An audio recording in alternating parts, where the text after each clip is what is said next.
Hi guys! Ako nga pala si UJs at nagbabalik tayo para sa another content natin dito sa Mir4. So sa video na to, ituturo ko na dahil madami talaga nag-aabang nito at nagme-message sa page natin. Ituturo ko sa inyo kung paano na mag-seal ng Mir4 NFT using the Wemix Play, yung bago nilang update. Huwag na natin patagalin pa. So kung bago ka dito sa channel natin, huwag mo kalimutan mag-subscribe at i-click yung notification bell para updated ka kung ano-ano yung mga next contents natin. So maraming salamat pala kay Madam tsaka kay Sir sa pagpapahiram ng account para ma-seal tong character na to. Kasi sakto daw talaga is magsisil na sila. So ngayon, yung video natin is from scratch to dahil wala pa tong NFT badge. Okay? So kapag magsisil na kayo guys, dapat meron kayong Play Wallet, no? Connected na to sa inyong Mir4. Or kung hindi naman, kung hindi nyo naabutan yung Play Wallet, Wemix Play na yung gagamitin nyo, yung bagong app nila. So, sa case nila kasi is meron silang Play Wallet. I-connect natin sa Wemix Play. So, kung hindi nyo alam, kung hindi nyo pa nakukonect yung Play Wallet nyo sa Wemix Play, meron tayong video niyan. I-check nyo na lang sa YouTube natin. Ilalagay ko din yung link natin para dire-diretso na tayo sa pag-seal. Okay? So, kapag nasa in-game ka na guys, ito lang ang gagawin mo dyan. No? Pupunta ka sa Xdraco and NFT. No? Susundan mo lang yung mga nakalagay dyan. Dahil nga wala pa tong NFT badge, ang NFT badge is 4K gold.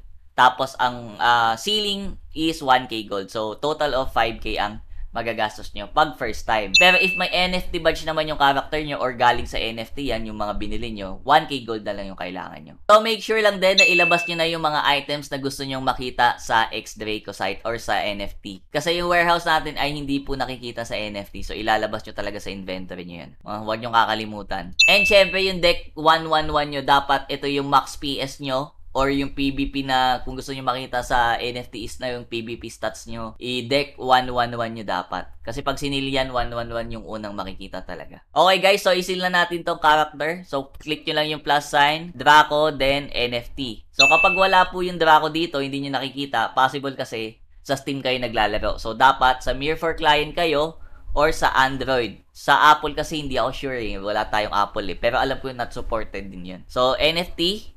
Then, create tayo ng NFT badge. Ayan. Maglo-loading yan. Ayan. So, Wemix Play na po ang lalabas dito, guys. Kasi, Wemix Play na yung bago, no? So, yung Play Wallet natin, as long as nakakonect kayo sa Wemix Play nyo, is madali lang naman mag-NFT. So, scan lang natin to sa Wemix natin. Ayan. Pagka na-scan nyo na, i-allow nyo lang. Then, magkakaroon na siya ng NFT badge. Ayan. So, another scan ulit. Then, lalabas na yung Wemix Play password nyo. Okay, so signature completed na dito sa phone natin at the NFT character has been created. So, hindi pa yung tapos. Lilagyan lang natin ng NFT badge yung character natin. So, ngayon, sundan nyo ulit to. For sealing naman to, another 1K gold naman. So, click nyo lang yung seal. Then, another scan lang tayo sa Wemix Play. Madali lang naman siya, guys. Ayan. So, last scan natin yan. Madami talaga scan, guys, no? Ganyan talaga yan. Pagka, for example, hindi lumalabas or puti lang yung screen nyo, hindi kayo nakakapag-seal, try nyo mag-data. No? Data is the key. Yung iba kasi talaga nagkakaproblema sa sa connection. Pag nag-data kayo, biglang umaayos. Kahit sa mga sa mga token yan, sa kunyari Xdraco kayo, Xdra. Pag ayaw, nag-error, try nyo muna mag-data. Yan, okay na. So, pwede na. So, ayan, automatic na yan, guys. Mawawala na. Ayan, you have successfully sealed the NFT. So, kapag bumalik kayo sa login is wala na po yung character.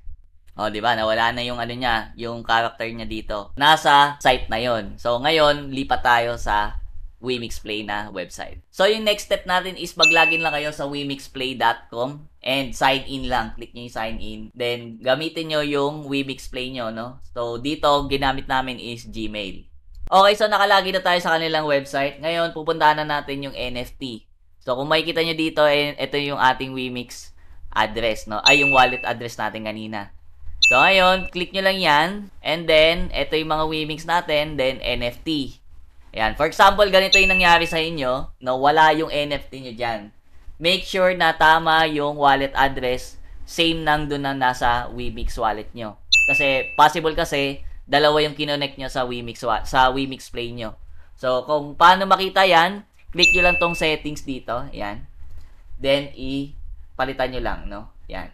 Kasi dalawa yung dalawa yung Wemix Play niya na nakakonect eh. Ayan, isang Bojo at isang Easy Money. Yung Easy Money yung ginamit natin kanina. So, yan, set lang natin.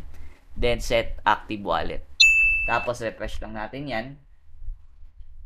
Then balik tayo doon.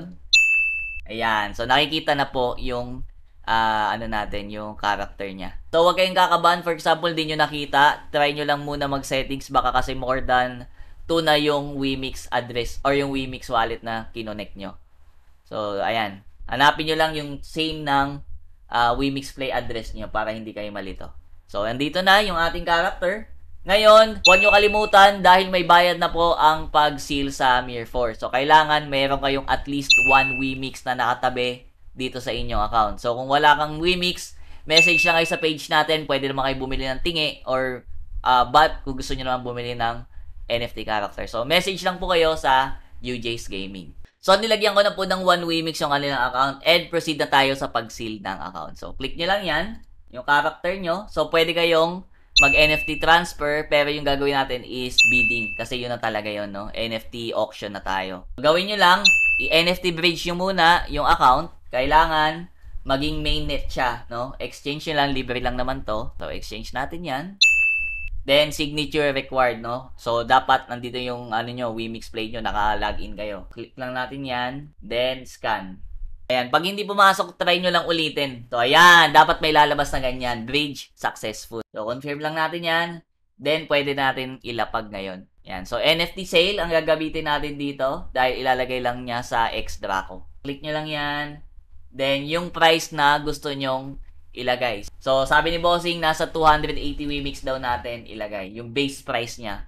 So, ilagay nyo dyan kung ano yung base price nyo na gusto nyo mabenta yung character nyo. Kasi tataas pa yan if may mag-bid ulit. Then, click, sell, register for sale. Yan. Then, another signature. Click nyo lang yan. Pag hindi lumalabas to, yung mga ganyan, try nyo mag-data.